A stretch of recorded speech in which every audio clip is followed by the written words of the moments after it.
Bienvenue à New York, ou plus précisément sur cette île située un peu plus à l'est qui, on se l'avoue, ne paye pas mine au premier abord, mais où s'y déroule un événement d'une importance capitale en ce jour du 31 mai 2008, l'Adidas Grand Prix. Un meeting international qui rassemble les plus grandes figures de l'athlétisme et qui regroupe plus d'une dizaine de catégories diverses et variées comme, par tout hasard, le 100 mètres. Parmi les 8 surdoués présents sur la ligne de départ s'y trouve un petit prodige, un Jamaïcain âgé d'à peine 21 ans qui fait beaucoup parler et pour cause.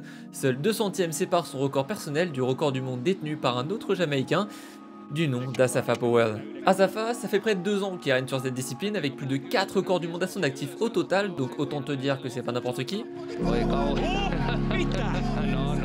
Mais il sait que dans son rétroviseur se trouve l'un de ses compatriotes qui a bien l'intention de décrocher lui aussi un record du monde à son tour. À vos marques.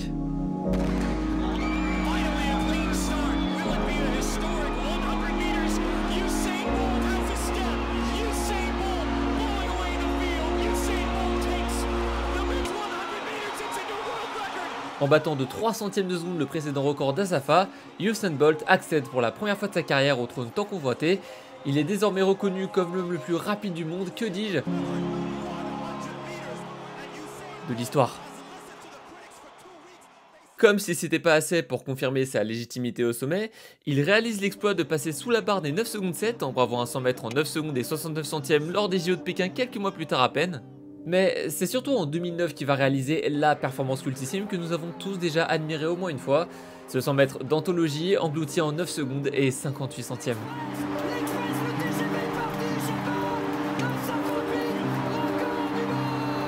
Pour que vous vous rendiez bien compte de l'absurdité de cette stat, ça faisait littéralement 7 ans que les athlètes les plus rapides de la planète bloquaient à 9 secondes et 7 dixièmes. Selon certains physiciens, c'était même inimaginable de passer à la dixième du dessous. Au fil des années, certains commençaient à se demander si quelque part la limite physique humaine n'avait pas déjà été atteinte. Et puis t'as Usain qui en un peu plus d'un an a gratté 2 dixièmes à lui tout seul, à genre 22 ans quoi, mais le pire c'est que c'est pas vraiment ça qui me fascine le plus dans cette histoire. Si depuis la fin des années 80 la durée de vie des records du monde du 100 mètres n'excédait que rarement les 2 voire allez 3 ans, cela fait cette année plus de 15 ans que Usain règne sans partage sur le toit du monde, aussi bien en 100 mètres qu'en 200 mètres.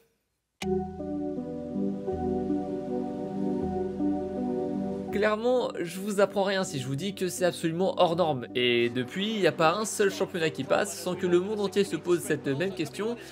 Est-ce que cette fois-ci, la limite, on l'a bel et bien atteinte? Les scientifiques sont archi divisés sur la question et on aura l'occasion d'en reparler bien plus tard tout au long de cette vidéo.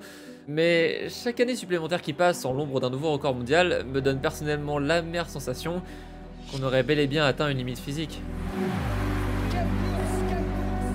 Depuis plus d'une décennie, les prétendants au trône se succèdent en vain, mais depuis quelques années, certains pensent avoir trouvé LA pépite. Un coureur américain âgé de 27 ans qui a notamment dominé l'épreuve du 100 mètres des Jeux de Paris 2024 avec un chrono exceptionnel de 9 secondes et 78 centièmes. Son nom, c'est Noah Lyles, et si vous ne le connaissez pas, vous devez sûrement vous dire qu'il doit bénéficier d'une santé physique et mentale extraordinaire pour avoir rentré un tel chrono. Mais détrompez-vous, voici ce qu'il a tweeté juste après sa victoire. Je suis asthmatique, j'ai des allergies, une dyslexie, un TDA, de l'anxiété et une dépression, mais je vous dirais que ce que vous avez ne définit pas ce que vous pouvez devenir. Pourquoi pas vous ?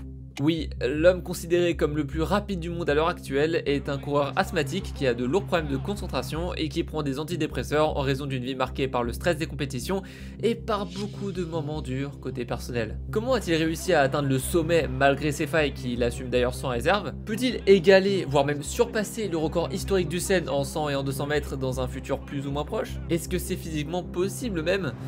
Répondons à toutes ces questions et à bien plus encore à travers cette vidéo. Partons de la base. Noah Lyles naît le 18 juillet 1997 en Floride aux États-Unis au sein d'une famille liée par le sport et plus précisément l'athlétisme. Effectivement, les chiens ne font pas des chats, sa mère Keisha Kane Bishop était une grande coureuse de 4 x 100 mètres, tandis que son père, médaillé d'or du relais 4 x 400 mètres au championnat du monde de 95, connaît lui aussi très bien cette industrie et les stratégies à adopter pour bien faire la différence. Dès le départ, Noah part avec un très bel avantage, mais attention, ça veut pas dire pour autant que sa carrière est déjà toute tracée. Très loin de là même. Personne ne naît champion olympique et s'il y a bien un point commun propre à tous les plus grands athlètes de ce monde, quel que soit leur entourage, c'est bien la détermination et la résilience. Bref, se développer avec des parents sportifs, c'est génial. mais se développer au sein d'une secte, c'est moins top. You know what's crazy? This is actually the first time that I've been in a podcast where we talked about religion. I'm gonna give my quick religious story. I actually grew up in a cult. No way. Cette secte, comme Noah l'a décrit, exigeait entre autres que toutes les mères devaient faire l'école à la maison pour leurs enfants, et ils partageaient une croyance commune selon laquelle le père était le chef de la famille. Comme dans la plupart de ce genre de secte, l'église dictait qui pouvait sortir ensemble et qui ne le pouvait pas, tous les mariages devaient passer par l'église. Tout ça pour le bon développement d'un enfant, c'est clairement pas fou. Même si au final il a quitté cette secte à un jeune âge pour s'installer en Caroline du Nord avec sa famille, vous vous doutez bien qu'un tel environnement a pas mal impacté sa vision de l'église et de la société. Psychologiquement, c'était un peu le bordel quoi. Durant toute son enfance, ses parents vont l'introduire à énormément de sports divers et variés. Ils vont l'inscrire avec son frère Josephus dans divers clubs de basket, de foot, de gymnastique et j'en passe. Mais très rapidement, ils vont comprendre que c'est en athlétisme qu'ils s'en sortent le mieux. Ah là, il n'y avait pas de doute. Que ce soit en 100 mètres, en 200 mètres ou encore en son hauteur, Noah fait preuve d'une évolution fulgurante, malgré quelques problèmes de santé assez importants. The literal fastest man in the world got asthma, and how do you deal with it? It was truly just, breathing machines, hospital visits. Of course, if you get sick and you have asthma, they merge together and you get a super sickness. Entre ses 3 et ses 7 ans, les docteurs lui diagnostiquent de l'asthme. Il fait très régulièrement des séjours à l'hôpital à cause de graves crises, il est constamment suivi par des médecins et vous vous doutez bien qu'une telle maladie chronique n'est pas sans conséquence sur ses performances. If you want to know how somebody with asthma breathes, try breathing through a straw for about 20 breaths and you'll get the effect of what it's like for us. Pendant une course par exemple, la quantité d'air aspiré et retenu dans les poumons d'un asthmatique est bien plus limitée que chez les coureurs sans problème de santé, ce qui impacte directement leur cardio. Imaginez les besoins d'oxygène d'un Usain Bolt qui soude à plus de 40 km/h de vitesse de pointe. Avec de l'asthme, tout ce qui est endurance, c'est pas vraiment recommandé, surtout quand on sait que des grosses crises peuvent survenir de manière imprévisible à n'importe quel moment et tout particulièrement lors d'exercices bien intenses, sinon c'est pas drôle. And it can happen at any moment. So it was very stressful. Lors de ces crises, les voies respiratoires rétrécissent et s'inflamment, ce qui peut dans les cas les plus graves entraîner une hypoxie, un état que je ne souhaiterais même pas à mon pire ennemi, dans lequel le corps est partiellement ou entièrement privé d'un apport suffisant d'oxygène. Je vous épargne de tous les symptômes et les conséquences, tout ce qu'il faut savoir c'est que c'est pas... je déconseille. A noter d'ailleurs que ça peut même toucher les athlètes qui n'ont pas d'asthme et qui gèrent mal leur souffle par exemple. Alors, pour atténuer les symptômes de sa maladie, Noah prend évidemment des traitements assez régulièrement, mais le problème, vous me voyez venir, c'est qu'il comporte quelques effets assez indésirables. Augmentation de la fréquence cardiaque, troubles du sommeil, tremblements ou encore anxiété, ouais, on n'est pas sur une solution miracle non plus. Alors d'un côté, Noah quand il prend ses médicaments c'est une fusée, littéralement, mais une fois que les effets secondaires s'installent et qu'il fait face à la difficulté de sa maladie, c'est pas la même histoire. Il a constamment peur de tomber en crise, comme je vous le disais, ça peut arriver à n'importe quel moment et faut dire que les siennes sont franchement impressionnantes. Il développe tout au long de son enfance une anxiété immense vis-à-vis de sa maladie et ça ne s'arrange pas entre les nombreux passages dans les hôpitaux et les nombreux effets secondaires de ses traitements. Il est aussi forcément très inquiet. Bah ouais, quand tous les professionnels de santé te dissuadent de faire de la course et que l'écrasante majorité des champions olympiques adulés n'ont pas de problème de santé de ce style, franchement t'as de quoi perdre espoir, surtout quand t'as genre 6-7 ans. Ce qui l'a beaucoup aidé pendant ces périodes d'anxiété, ça a surtout été le collège. Après plus d'une dizaine d'années de cours particuliers où il n'a pas pu voir grand monde, il est rentré dans un collège plus traditionnel et forcément quand t'as des différences là-bas, les autres élèves sont tous super compréhensifs et à l'écoute. Ouais bon c'était du sarcasme You were bullied in high school? Oh yeah. Let's just say the medication that I was taking for my ADD and asthma it really yellowed my teeth. And that's an easy picking spot for kids in the days. How did you deal with it? To be honest, not as well as I wanted to.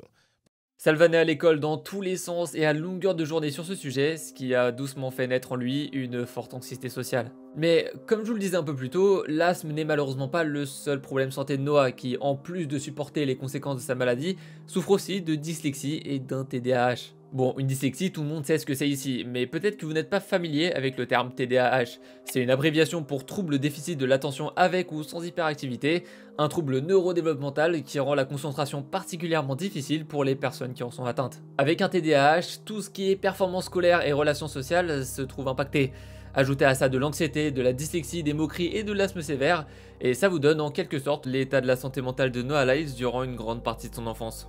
And it was such a hard situation because it turned physical. Because I came back home with like scratch marks that I got from some of the girls on the bus. You know, my mom saw the markings and she was just like, yeah, we're not handling this. This isn't happening. Ouais, on est loin du cliché du jeune coureur parfait sans problème de santé mentale et physique. En tout cas, malgré toutes ces difficultés, sur la piste, c'est un véritable monstre. Il bat record sur record et il commence doucement à se faire sélectionner pour participer à des compétitions en junior de plus en plus prestigieuses. 100 mètres en un peu moins de 11 secondes, 200 mètres en 22 secondes, plus d'1m82 en saut en hauteur. À seulement 14 ans, les statistiques de Noah sont hors normes. Et petit à petit, il commence à se dire que peut-être que c'est possible finalement. Le 5 août 2012, Noah et Josephus allument la télé pour assister à une course qu'ils attendaient avec impatience, tout comme des dizaines de millions de pratiquants partout dans le monde. Je parle bien évidemment de la finale du 100 mètres des Jeux Olympiques de Londres. Plusieurs grands noms sont de la partie ce jour-là, notamment les précédents détenteurs de records mondiaux Justin Gatlin et Asafa Powell, et bien évidemment, on ne le présente plus, Monsieur Usain Bolt. Faut savoir que cette année-là, Usain n'était pas le favori incontesté, contrairement à 2008. Il avait perdu contre son compatriote Yohan Blake en juin lors des championnats de Jamaïque, et plus tôt dans l'année, il a été contraint d'annuler ses 2 premières compétitions de la saison pour se rendre chez son médecin personnel. Certains soupçonnaient une blessure ou un problème de santé, mais finalement, Usain est rapidement revenu sur les pistes sans signe de faiblesse particulier. Et c'est devant les caméras du monde entier que Usain remporta sa 2e médaille d'or olympique consécutive en 100 mètres, tout en battant de 6 centièmes le précédent record olympique qu'il détenait depuis les Jeux de 2008. En bref, il a une fois de plus prouvé aux plus sceptiques qu'il était bel et bien toujours présent.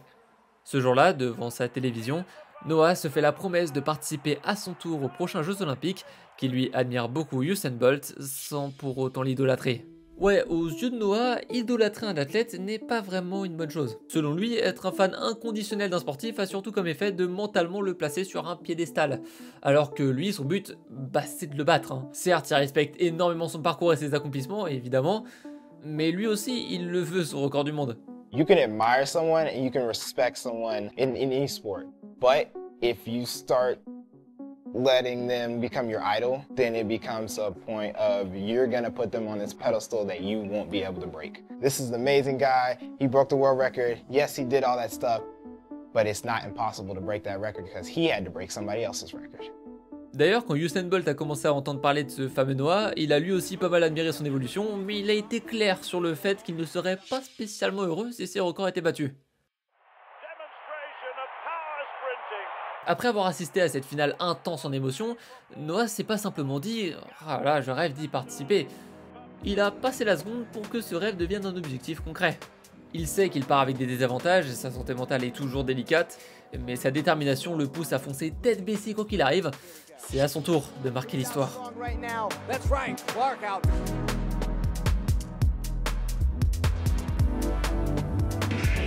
For the go-away first time, Johnny Vera rather staggered out of the blocks there and over on the far side. Chambers has gone off the fly and the Brits come to a halt. And look, coming through there is Lyles. And Lyles in the end takes it with some ease.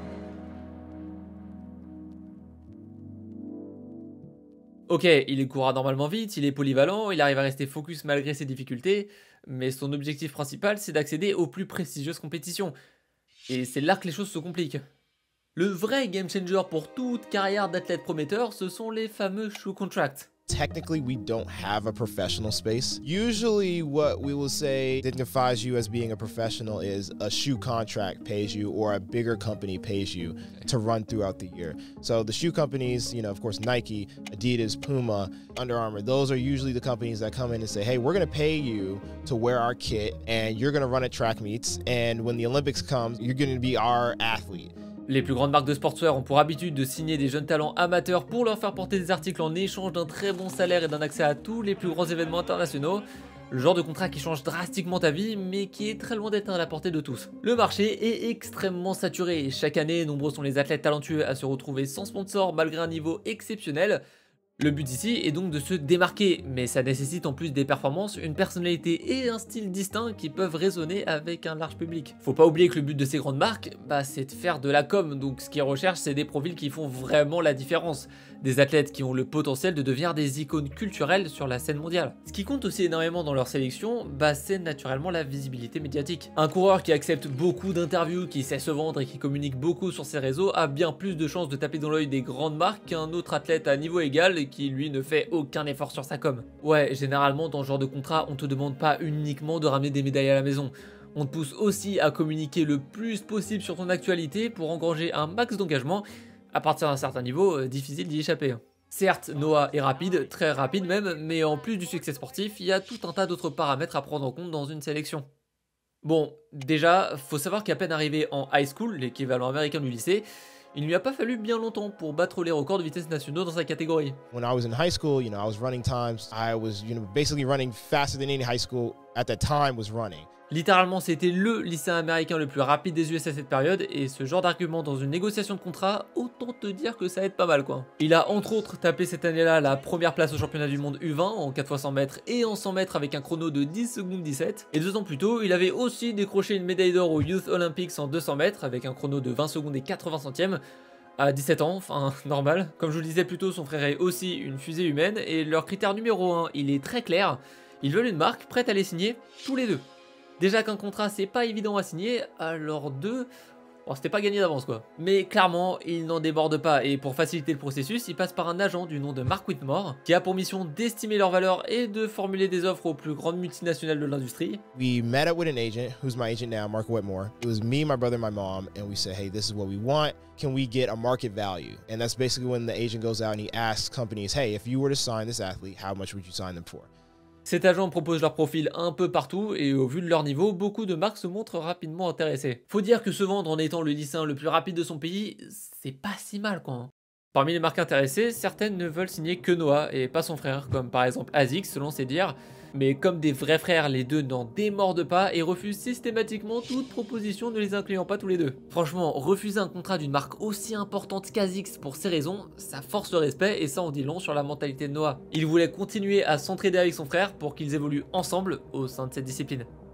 Bon, tout ça c'est bien beau, mais il y a un problème, leur âge. Ouais, les deux frères viennent à peine de rentrer au lycée et habituellement ce sont surtout des athlètes universitaires qui sont signés. Ils sont plus âgés, donc plus expérimentés et matures et leurs historiques de performance sont généralement bien plus complets.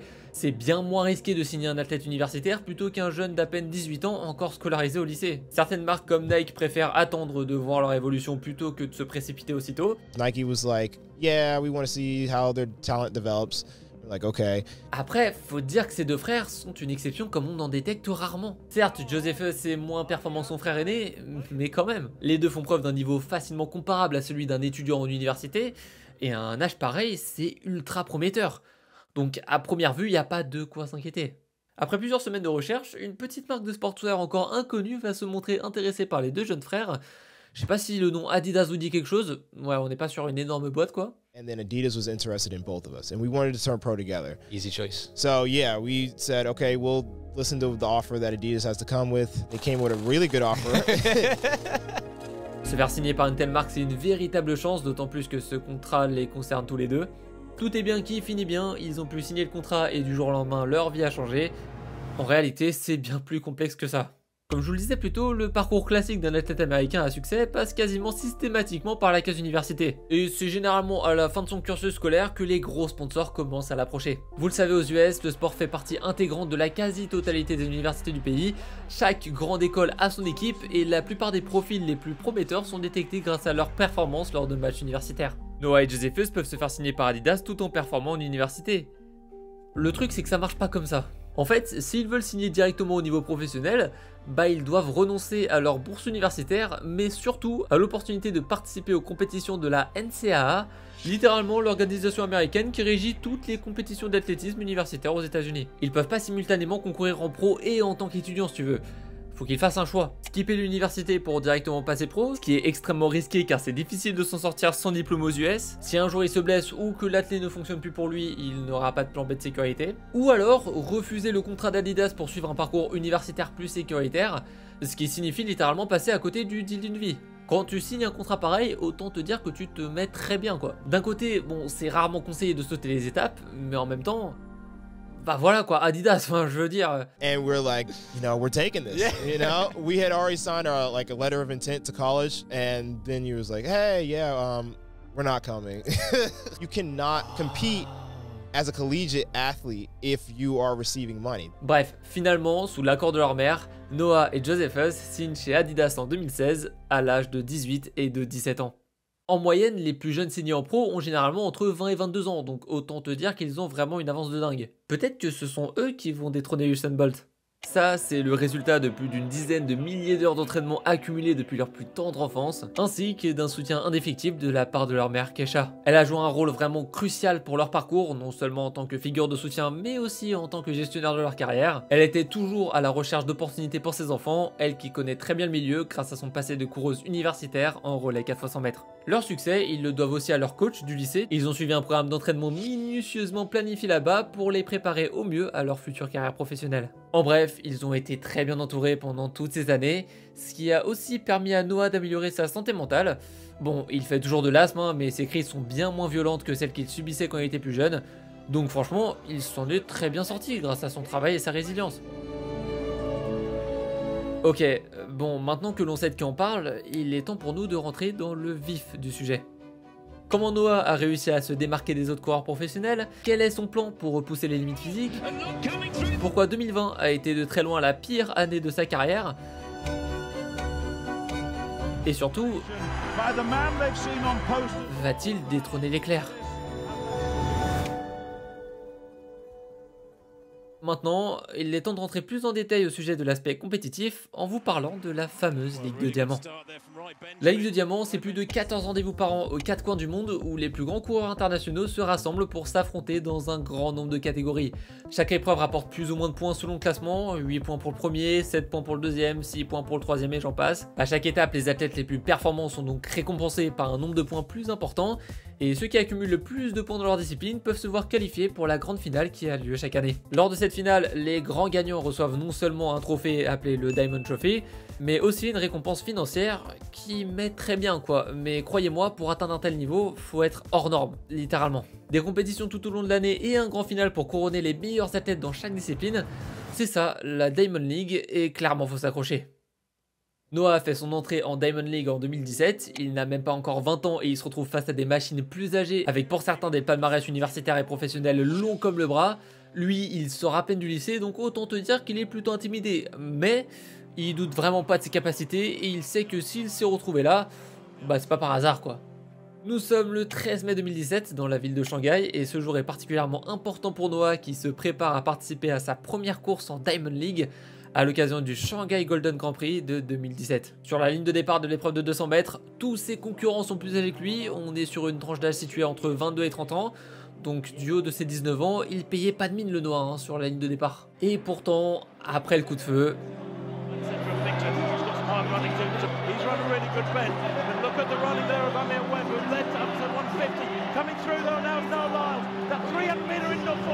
il a littéralement lavé tous ses adversaires en passant pour la première fois de sa carrière en dessous des 20 secondes avec un chrono hallucinant de 19 secondes et 90 centièmes. Et avec un écart de presque 4 dixièmes de seconde entre lui et le coureur arrivé deuxième Merritt Lachlan, on peut facilement comprendre qu'à ce moment-là, quasiment tout le monde était persuadé que ce jeune irait très loin. À un âge pareil, si tout se passe bien, il a encore une grosse quinzaine d'années devant lui pour se perfectionner et prendre du niveau. Il a tout son temps pour battre le record du Usain fixé à 19 secondes et 19 centièmes. Bref, dès sa première compétition, Noah devient instantanément la nouvelle bête noire du 200 mètres, et ce n'est pourtant que le début, et c'est surtout ça qui fait le plus peur à ses concurrents. Dans quelques semaines, c'est les championnats des États-Unis d'athlétisme, un rendez-vous de la plus haute importance, et à ce moment-là, beaucoup misent sur Noah pour la win, persuadé qu'il a toutes les capacités requises pour ramener une médaille à la maison. Mais Noah c'est pas un surhumain non plus, et lors des demi-finales, il se blesse lourdement aux ischio-jambiers. Écoutez, ça arrive hein. Forcément la déception est bien intense, surtout que c'est pas ça le pire en fait. Quelques semaines plus tard, il devait se présenter au championnat du monde à Londres, mais à cause de cette blessure, impossible pour lui de concourir, donc il a été contraint de déclarer forfait. Bon, dans un sens, c'est pas si grave, hein. Il a tellement d'avance sur ses concurrents que zapper quelques combes, c'est pas non plus dramatique pour lui. Mais Quand même, c'est dur pour le mental quoi. Heureusement pour lui, sa période d'inactivité fut d'assez courte durée, on lui autorise un retour sur piste pour le mois de septembre à l'occasion du Memorial Van Damme de 2017, une compétition annuelle de renommée internationale qui se déroule à Bruxelles et qui fait partie du circuit de la Ligue de Diamant. D'ailleurs, le nom de ce championnat n'a rien à voir avec Jean-Claude Van Damme. En fait, pour la petite histoire, il a été créé en 1977 et il a été nommé ainsi en hommage à l'athlète Ivo Van Damme, un coureur belge double vice-champion olympique en 800 mètres et 1500 mètres, décédé brutalement à 22 ans dans un accident de voiture. Ok, bon, désolé d'avoir un peu plombé l'ambiance avec cette anecdote, et revenons-en à la compétition. Noah se présente pour l'épreuve du 200 mètres, mais il sait qu'il sort tout juste d'une période de convalescence de plusieurs mois. Il se doit donc d'être irréprochable sur la piste, d'autant plus qu'à ses côtés, il y a beaucoup de grands noms. Lui, c'est Amir Webb, 26 ans, un monstre en 200 mètres qui depuis plus de 5 ans remporte course sur course. Il a notamment gagné plus tôt dans l'année le meeting de Rome et de Doha, tout en établissant un nouveau record personnel à 19 secondes et 85 centièmes. C'est un adversaire de taille pour Noah qui lui reprend tout juste du service.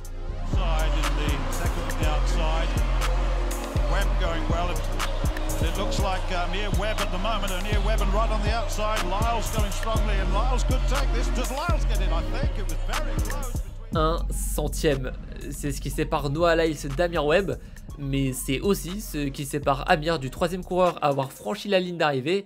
Même les plans au ralenti sont limite trop rapides pour distinguer quel coureur est en tête. C'est dire. Grâce à cette victoire, Noah Lyles remporte dès sa première saison en Super League le trophée de la Ligue de Diamant de 2017. Alors que l'écrasante majorité des athlètes qualifiés en Diamond League ne gagnent jamais de trophée de leur carrière dans cette catégorie, Noah tient entre ses mains le trophée ultime quelques semaines seulement après avoir fêté ses 20 ans et moins d'1 an après sa première compétition au sein de cette ligue. Bref, je pense vous l'avoir assez répété, mais il est surhumain en termes de performance. Ce gars fait de l'asthme, hein, je vous le rappelle, c'est... Bref, malgré une petite période de convalescence, Noah pouvait difficilement rêver mieux. Mais... son frère, il est passé où ? De son côté, on va pas se mentir, il y a moins d'actu.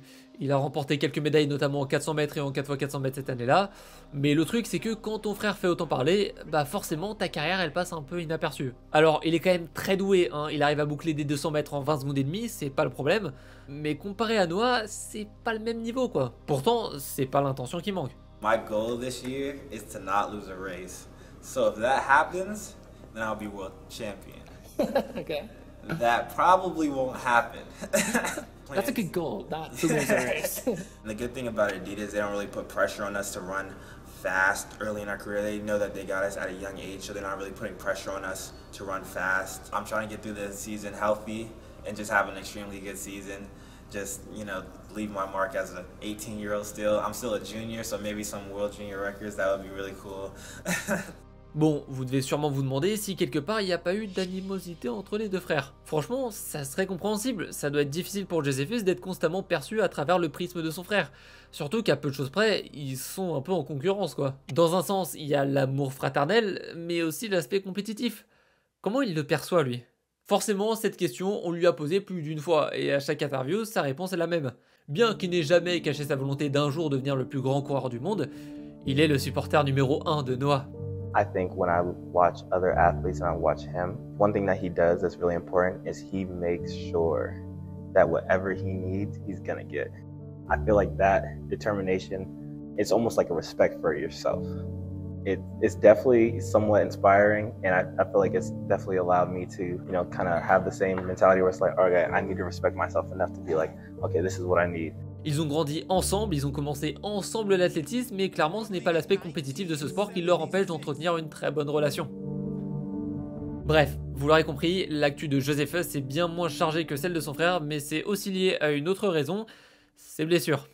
C'est un sujet difficile. Quand tu essayes d'être le meilleur, tu es toujours en train de pousser ton corps. Tu marches sur une fine ligne entre ne pas t'entraîner assez et te blesser. Quand je suis arrivé sur la scène professionnelle, je m'attendais vraiment à être automatiquement le meilleur. Mais le chemin que j'avais imaginé pour mon parcours ne s'est pas déroulé ainsi. Bref, entre blessures et désillusions, la transition professionnelle n'a pas eu la même saveur pour les deux frères. Il est temps pour nous de passer à 2018, et si lors de la précédente saison Noah Lyles a démontré des performances exceptionnelles, il doit maintenant maintenir le cap pour faire comprendre à ses adversaires qu'il ne les lâchera pas de sitôt. En 2017, Usain Bolt a pris sa retraite à l'âge de 31 ans. Noah Lyles voulait devenir son successeur en mieux. Il fait sa rentrée internationale au meeting de Doha, la première étape de la Ligue de Diamant 2018, et comme à son habitude, il s'impose sur le 200 mètres avec un nouveau record personnel chronométré à 19 secondes et 83 centièmes. Il prouve qu'en plus d'être le meilleur dans sa catégorie, il a une marge de progression dingue, et ça rassure pas vraiment ses adversaires, voyez-vous. Une vingtaine de jours plus tard, lors du meeting de Eugene en Oregon, comme si ce n'était pas assez, Noah Lyles explose une nouvelle fois son record personnel avec un temps de 19 secondes et 69 centièmes.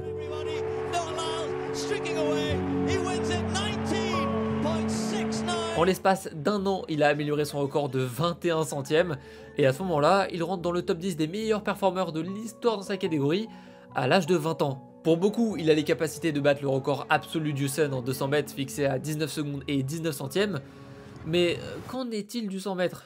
Plus tôt dans l'année, il avait établi un record personnel à 9 secondes et 87 centièmes qui n'a finalement pas été homologué à cause de la force du vent ce jour-là.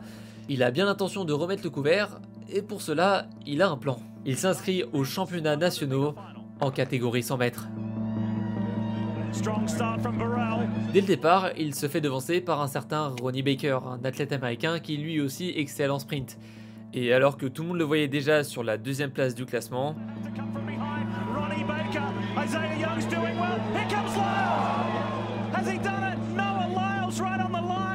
il a sorti une accélération d'anthologie sur les derniers mètres comme un effort final pour venir à bout de son concurrent, et c'est avec un chrono de 9 secondes et 82 centièmes que Noah remporte les championnats nationaux en 100 mètres. Pour finir son année, il s'offre un deuxième Diamond Trophy, encore une fois en 200 mètres.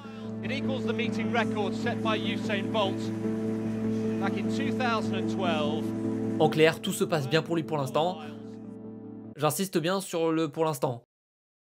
En 2019, il remporte sa première compétition en Ligue de Diamant sur 100 mètres avec un nouveau record personnel à 9 secondes 86, et à côté de ça, il se prépare pour les championnats du monde qui approchent à grands pas. Il veut se donner à fond pour l'épreuve du 200 mètres, il mise tout pour, mais tout ne va pas se passer comme prévu. À l'occasion du 4e meeting de la saison à Rome en Italie, Noah Lyles se prépare comme à son habitude à traumatiser ses concurrents. Quasi tous les pronostics le placent en tête, mais cette fois-ci, la course se passe différemment.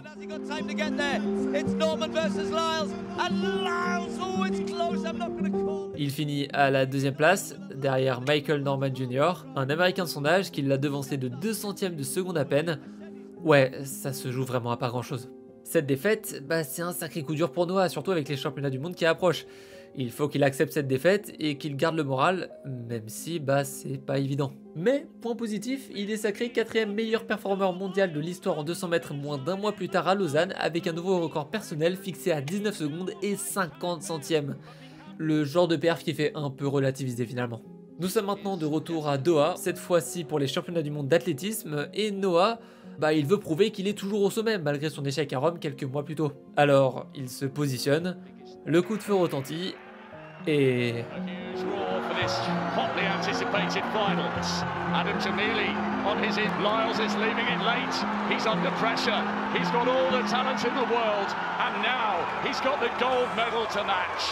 c'est fait. Champion du monde. This is my 3rd attempt, and it finally came to fruition. Finally, I came out here and I was able to make the World Championship 2019 team. To come out here and again grab that gold is still nothing but greatness. Il est sacré champion du monde en 200 mètres, mais aussi en 4x100 mètres avec l'équipe américaine. C'est une grande consécration pour lui et il n'a hâte que d'une chose, participer aux Jeux Olympiques de 2020 à Tokyo. Alors, oui, mais... Bon, avec un tel début de carrière, vous devez sûrement vous dire que Noah, il devait se sentir super bien. Attends, en même pas 2 ans, il a accompli plus que 90% des plus grands coureurs de sa génération, il vit très bien de sa passion et il a des millions de fans partout à travers le monde. Alors oui, tout ça contribue en partie à son bonheur, mais ça ne suffit pas pour être réellement heureux et épanoui. Je sais pas si vous avez suivi, en 2020, il y a eu un virus pas très cool qui a colonisé l'entièreté du globe et pendant plus de 6 mois, il s'est pas passé grand chose dans la vie pro et perso de Noah. JO reporté à l'année suivante, compétition annulée sur plus de la moitié de la saison. Pendant cette période, Noah se retrouve seul avec lui-même. Il tente de garder son cap malgré la situation. Pendant cette même période, il est aussi très touché par l'émergence du mouvement Black Lives Matter. Et sur Twitter, comme dans les médias, il se confie sans filtre sur sa santé mentale. L'année dernière, on m'a diagnostiqué une dépression. Quand le confinement a commencé, le mouvement Black Lives Matter a pris de l'ampleur et je ne pensais pas que je pouvais faire quoi que ce soit. Même les entraînements étaient difficiles et on ne se défoulait pas vraiment. Personne n'était vraiment heureux, tout était très stressant. Cela m'a définitivement poussé à mes limites en termes de ce que je pouvais supporter.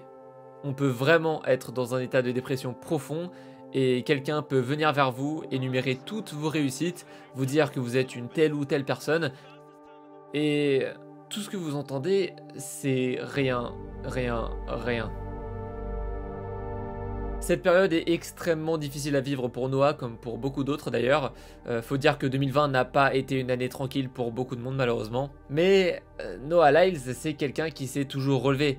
Et très vite, il a pris les bonnes initiatives pour tenir le coup. Récemment, j'ai décidé de prendre des antidépresseurs. C'était l'une des meilleures décisions que j'ai prises depuis un certain temps. Depuis, j'ai pu réfléchir sans avoir en tête cette sombre pensée que rien n'a d'importance. Merci Dieu pour la santé mentale. You know, my mom deals with clinical depression, and she saw those traits within, you know, me and my siblings. So what she did was she put us in therapy very early on, and she said, if you like this is something you can continue throughout your life. And I chose to continue it. And I also find it to be a huge advantage over my competition. I want to know that I'm the guy, and no matter what anybody else does, that I'm going to stay that guy. Il a cette volonté de guérir et de se remettre d'aplomb, mais ce qu'il veut par-dessus tout, c'est se rendre utile. Alors, il collabore avec son plus grand soutien, son frère. Et il profite du confinement pour mettre en place un projet qui leur tienne vraiment à cœur. En 2020, ils fondent ensemble la Lyles Brothers Sports Foundation. Leur but, aider concrètement les jeunes à s'épanouir en mettant l'accent sur leur bien-être physique et mental. Leur asso cherche à soutenir les jeunes sportifs en leur offrant des outils et des conseils pour mieux gérer leur santé mentale, leur alimentation et leur préparation à l'université. En bref, tout ce qu'il faut pour qu'ils se développent au mieux. Quand atelier ou encore rencontre avec des athlètes, ils veulent motiver les jeunes à croire en eux-mêmes et ça franchement c'est honorable. Après un début d'année particulièrement difficile, les compétitions reprennent doucement au début de l'été. Bonne nouvelle ? Bon, avec les mesures sanitaires en vigueur à ce moment-là, impossible d'organiser une course traditionnelle dans un stade. Alors, au lieu d'annuler les Inspirations Games de 2020, l'organisation a décidé de réaliser la course en distanciel. Noah Lyles court en Floride, Shorendi Martina aux Pays-Bas et le français Christophe Lemaître à Zurich en Suisse. Les trois hommes font course à part et sont retransmis en simultané. Et si je vous présente cette course en particulier, croyez-moi, c'est pour une bonne raison. «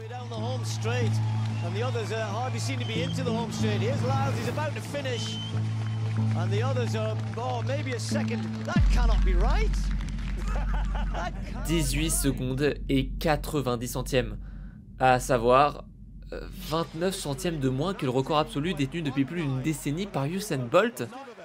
Ok, ça c'est pas normal. Devant leur micro, les commentateurs sont confus, presque même gênés. L'atmosphère de la scène est assez spéciale. Noah est souriant, mais on sent sur ces images que lui-même n'y croit pas vraiment. Il y a dû avoir une erreur quelque part, d'autant plus que les conditions d'organisation étaient assez inédites. Très vite, une enquête va avoir lieu pour tenter d'expliquer ce chrono irréel, et très vite, une explication va être trouvée. Le chrono est juste. Il a bel et bien fait un temps de 18 secondes et 90 centièmes, mais ce qui pose problème, c'est la distance qu'il a parcourue. Au lieu d'avoir parcouru 200 mètres, il n'en a parcouru que 185. Et effectivement, 15 mètres de moins sur le chrono, ça fait la diff.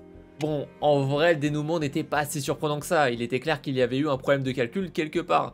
Mais à cause de cette erreur, Noah a été disqualifié de la compétition. Il aurait pu la remporter sans trop de problèmes, mais au lieu de ça, grosse désillusion. Je pense que certains de ses fans ont dû ressentir ce jour-là un ascenseur émotionnel plutôt violent quoi. D'ailleurs personnellement quand j'ai appris cette info, je me suis vraiment rendu compte du niveau insolent qu'avait Usain.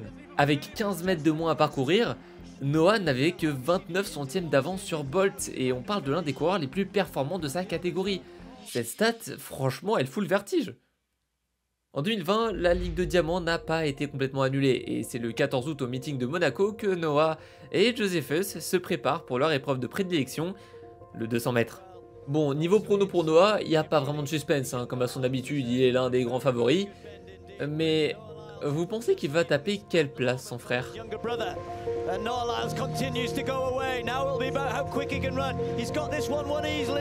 Deux frères, deux podiums. Ouais, effectivement, je me suis pas trop attardé sur la carrière de Josephus, mais lui aussi est un vrai monstre sur le terrain et cette course nous le prouve. Voir ces deux frères souriants qui savourent ensemble une victoire, ça fait plaisir à voir, surtout quand on sait que pendant cette période, c'était pas la grande joie pour les deux. D'ailleurs, tout à l'heure, je vous parlais de l'importance qu'adressait Noah au mouvement Black Lives Matter. Avant la course, il a levé un poing ganté de noir, comme l'avaient fait ses compatriotes Tommy Smith et John Carlos lors des Jeux de 68, comme un signe de protestation et de soutien aux victimes et à leurs familles. Bref, l'année 2020 de Noah Lyles a été particulièrement mouvementée entre dépression, désillusion, mais aussi victoire avec son frère et beaux projets comme l'association qu'ils ont fondée ensemble. Et pour ce qui est de 2021, bon, encore une fois c'est délicat. Cette année s'annonçait elle aussi bien chargée pour sa carrière, notamment avec les fameux Jeux de Tokyo. Noah sait que c'est une occasion unique pour se faire d'autant plus connaître à l'international. Il vise un triplé 100 mètres, 200 mètres, 4 x 100 mètres. Il sait qu'il en est capable et ramener 3 médailles d'or à la maison pour ses premiers JO, ça serait sympa quoi. Ça devient rapidement son objectif numéro 1. Il veut se tripler et comme à son habitude, il va tout faire pour venir à bout de ses objectifs. Mais parfois, malgré toute la bonne volonté du monde, ça passe pas. Lors des sélections américaines du 100 mètres, énorme déception pour Noah qui n'atteint que la 7ème place avec un chrono de 10 secondes et 5 centièmes. C'est insuffisant pour qu'il se qualifie et son objectif du triplé tombe à l'eau d'entrée de jeu. Je ne suis pas aussi loin d'habitude après quelques mètres, mais mon coach m'a dit que j'avais pris un mauvais départ. Je visais le podium aussi sur 100 mètres, maintenant cette course est derrière moi. J'y vais pour gagner, je ne pense pas à la 2ème ou 3ème place, seulement à la victoire. Pourquoi je viserais un podium alors que je suis capable de gagner? Mon standard est plus haut qu'un simple podium. C'est d'être sur la plus haute marche. Ouais, ses ambitions, elles sont claires. Faut pas lui parler de 2ème ou de 3ème place. Chez lui, c'est top 1 ou rien. Ça lui a valu pas mal de critiques ça d'ailleurs. Enfin, pas vraiment sur son ambition, mais plutôt sur sa façon de l'exprimer dans les médias. I found you have some haters on Twitter. Some? So apparently, you're narcissistic. Very. Arrogant. 100%. Too sure of yourself. How do you deal with all of that knowing that you're not any of them? A lot of therapy. Yeah? Now, I definitely say I can be very annoying at times. Yes, but so can I. À chaque fois qu'il parle, il est sûr de lui, il a extrêmement confiance en soi et ça se ressent quand il évoque d'un air confiant qu'il est le meilleur. Certains aiment beaucoup ce genre de discours et ce genre de personnalité, d'autres ne supportent pas. Écoutez, c'est les goûts et les couleurs. Bon, et pour finir avec l'arc des JO, pour ce qui est du 4 x 100 mètres, lui et son équipe n'ont pas réussi à se qualifier pour la finale. Il avait pour ambition de rentrer avec 3 médailles dorées, mais n'est finalement reparti qu'avec une seule médaille de bronze. Comme quoi, ce genre d'échec, ça arrive même aux plus grands. Ça paraît bête dit comme ça, mais généralement, quand on entend parler des plus grands athlètes de ce monde dans les médias, c'est surtout pour mentionner leur succès. Quand on s'intéresse à leur histoire en surface uniquement, on s'en rend pas forcément compte, et mon but à travers mes mini-docus, c'est aussi de vous montrer ça. De vous montrer sans filtre les succès comme les périodes difficiles chez les plus grands noms du sport, toutes disciplines confondues. J'espère que je fais bien mon travail d'ailleurs. Bref, 2020 et 2021, ça a pas été ses meilleures années, mais il ne doute pas en ses capacités. Des moments durs, ça arrive. And going through that whole timeline, my mom would constantly say to me, this is not how your life is going to be forever. Life is ups and downs, and right now you're just in a down. But it's gonna go up. Mais son année 2022 s'annonce chargée en opportunités. Les contraintes liées au Covid, il y en a de moins en moins, les compétitions reprennent doucement depuis quelques mois déjà. Bref, un retour à la normale qui rassure. Noah commence sa saison en remportant les championnats nationaux, j'ai presque envie de dire à la routine, mais c'est vraiment aux mondiaux en Oregon de cette même année qu'il va surperformer et écœurer ses concurrents avec un record exceptionnel.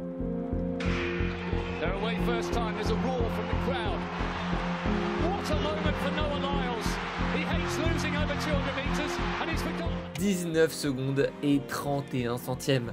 Il a foudroyé de presque 20 centièmes son précédent record et cette course lui a permis d'atteindre la 3ème place dans le top très fermé des meilleurs performeurs de l'histoire sur 200 mètres. Devant lui se trouvent deux Jamaïcains, Usain Bolt évidemment, mais aussi Yohan Blake, l'auteur de la deuxième performance mondiale de tous les temps sur cette distance, avec un temps de 19 secondes et 26 centièmes, enregistré en septembre 2011. D'ailleurs, le plus fou avec sa course, c'est que son départ a été catastrophique à cause de son temps de réaction beaucoup trop élevé.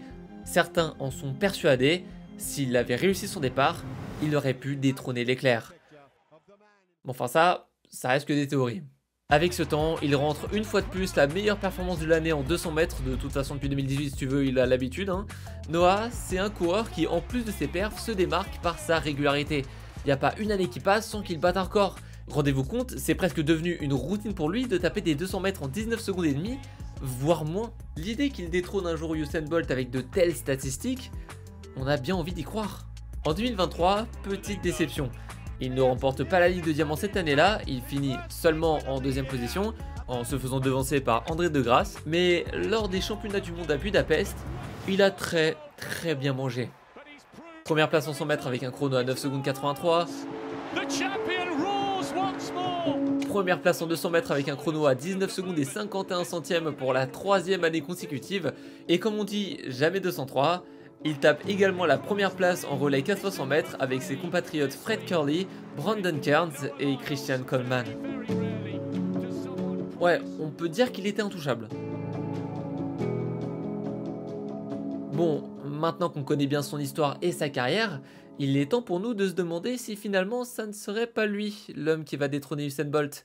Enfin, si physiquement c'est possible de le détrôner, mais avant ça, faisons un détour bref mais important sur son actualité récente. Noah Lyles en 2024, ça donne quoi?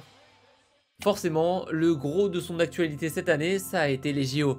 Avec une première place en 100 mètres, avec un nouveau record personnel fixé à 9 secondes 79 et surtout une 3e place en 200 mètres avec le Covid. Le gars était malade et positif au Covid, mais il a quand même couru et il a réalisé un temps de 19 secondes et 70 centièmes. C'est une insolence qui me dépasse. Et on y revient à son tweet que je vous ai cité en début de vidéo.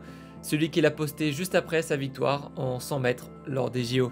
Je suis asthmatique, j'ai des allergies, une dyslexie, un TDA, de l'anxiété et une dépression, mais je vous dirais que ce que vous avez ne définit pas ce que vous pouvez devenir. Pourquoi pas vous?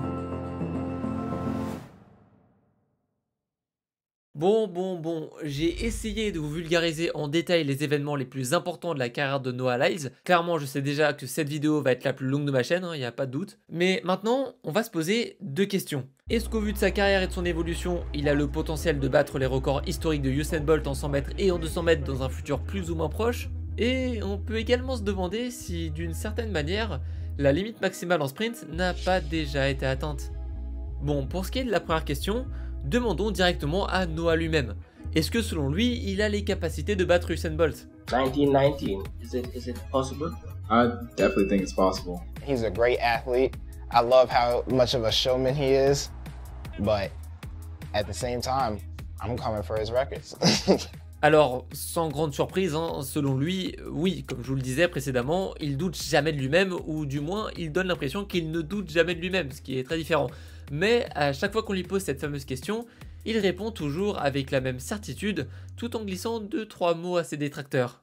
Je sais que je vais le battre. La deuxième activité préférée des humains, après regarder quelqu'un accomplir quelque chose de grand, c'est les voir échouer.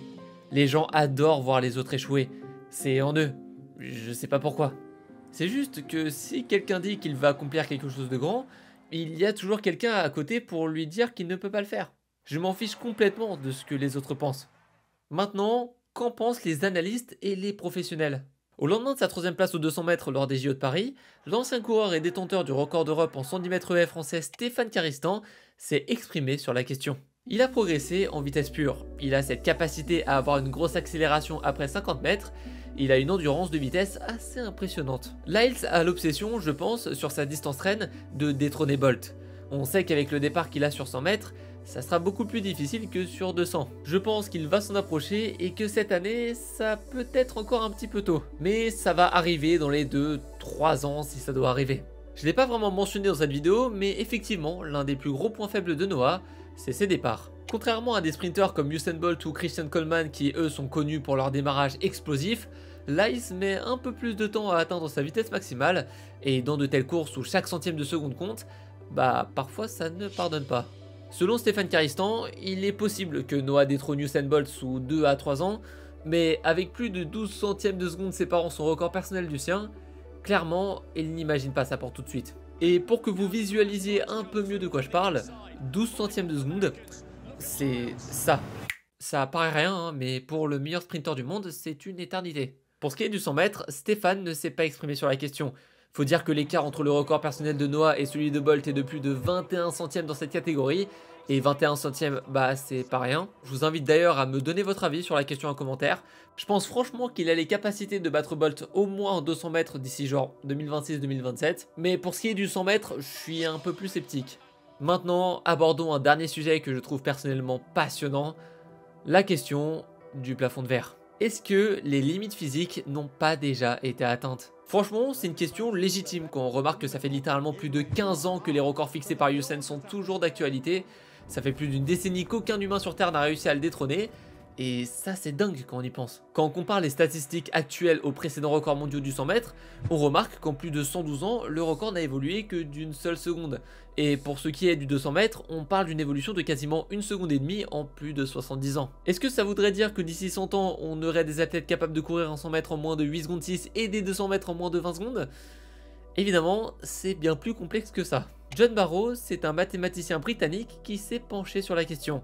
Il a analysé le record de Usain Bolt au 100 mètres en long, en large et en travers, et il s'est demandé quel temps aurait-il pu atteindre s'il avait performé cette même course, mais cette fois-ci avec des conditions optimales. Pour cela, il s'est penché sur plusieurs facteurs, comme par exemple le vent. En extérieur, l'intensité et la direction du vent ont un impact direct sur la course des sprinters. Un vent favorable peut réduire la résistance de l'air et améliorer les performances, tandis qu'un vent contraire augmente cette résistance et donc ralentit le coureur. C'est ce qui explique en partie pourquoi les records du 100 mètres en salle et en extérieur sont aussi différents. Faut savoir que le jour de la fameuse compétition où Usain Bolt a battu son record du monde au 100 mètres, il a bénéficié d'un vent favorable de 0,9 mètres secondes. Ouais, ça l'a pas mal aidé, mais il aurait pu avoir beaucoup mieux. D'ailleurs, pour tout vous dire, il y a Justin Gatlin qui a tapé un 100 mètres en 9 secondes et 45 centièmes, à savoir 13 centièmes de moins que le record du Sen, et ce, assisté d'un vent artificiel de plus de 9 mètres secondes. Écoutez, pourquoi pas? Ce qu'il faut aussi savoir, c'est qu'un record ne peut pas être homologué si un vent favorable d'une vitesse supérieure à plus de 2 mètres secondes est mesuré pendant la course. Notre mathématicien, il a pris cette info au pied à la lettre, et il a tenté d'estimer le record de Usain si celui-ci avait bénéficié d'un vent positif de 2 mètres par seconde. Mais c'est pas tout. Si vous vous y connaissez en alpinisme ou si vous avez vu mes vidéos à ce sujet, vous n'êtes pas sans savoir que plus on prend en altitude, moins l'air est dense. Air moins dense égale moins de résistance et de friction. C'est le genre de détail facile à négliger mais qui fait vraiment la diff. Pour résumer brièvement son calcul, si Usain Bolt avait réalisé l'exacte même performance à une altitude de 2400 mètres et avec un vent favorable de 2 mètres par seconde, il aurait atteint un chrono de 9 secondes et 45 centièmes, à savoir un peu plus d'un dixième de seconde de différence avec son record actuel. C'est pas énorme et ça prouve que finalement on n'a jamais été aussi proche des limites physiques. Mais vous vous doutez bien qu'il n'y a pas que lui qui s'est posé cette question, c'est un sujet qui passionne beaucoup de chercheurs à travers le monde et aucun résultat ne fait vraiment consensus. Par exemple, un autre mathématicien du nom de Sander Smith a de son côté analysé les statistiques des 1034 meilleures performances en 100 mètres depuis 1991 et selon ses calculs, la limite absolue serait de 9 secondes et 36 centièmes. Après, attention, ça reste des spéculations. Pour la petite histoire, il y a une dizaine d'années, des équations très poussées avaient conclu que l'homme ne passerait jamais sous la barre des 9 secondes 66 en 100 mètres. Et résultat des courses, bah c'est bel et bien arrivé. D'ailleurs, j'ai pas passé beaucoup de temps sur le sujet du physique, mais celui de Usain Bolt était juste hors norme. Épaules larges, 1m96, corps élancé, longues jambes musclées, son corps était fait pour la course. Ouais, certains ont la chance de naître avec le métabolisme parfait, et couplés avec beaucoup d'entraînement, ils deviennent des véritables monstres dans leur discipline. Victor Wembanyama en est un parfait exemple. Je vous invite à vous renseigner sur ses mensurations, franchement, j'ai jamais vu ça. 2,45 m de circonférence quand il tend les bras, juste cette stat, elle est terrible. Bref, ce qu'il faut retenir de tout ça, c'est que oui, techniquement, les records détenus par Usain Bolt sont battables. Mais les battre relèverait d'un réel alignement des astres. Vent favorable, bonnes conditions de course, métabolisme à la pointe, beaucoup d'aspects qui ne se contrôlent pas vraiment. Même l'homme considéré comme le plus rapide du monde depuis plus de 5 ans peine encore à rattraper ce monstre qu'était Usain. Mais une chose est sûre, il est loin d'avoir dit son dernier mot. Un grand merci d'avoir visionné cette vidéo dans son intégralité. Sur cette chaîne, vous l'aurez compris, on parle de sport. D'ailleurs, bonne nouvelle, j'ai ouvert une chaîne secondaire. Il y aura une vidéo par semaine là-bas, des mini-docus plus courts qui dureront une petite dizaine de minutes. J'ai vraiment envie de scinder mon contenu en deux désormais. D'un côté, les gros docus comme celui-ci sur cette chaîne, et plus régulièrement, des histoires plus courtes sur le sport évidemment, sur cette nouvelle chaîne secondaire. Allez, à plus!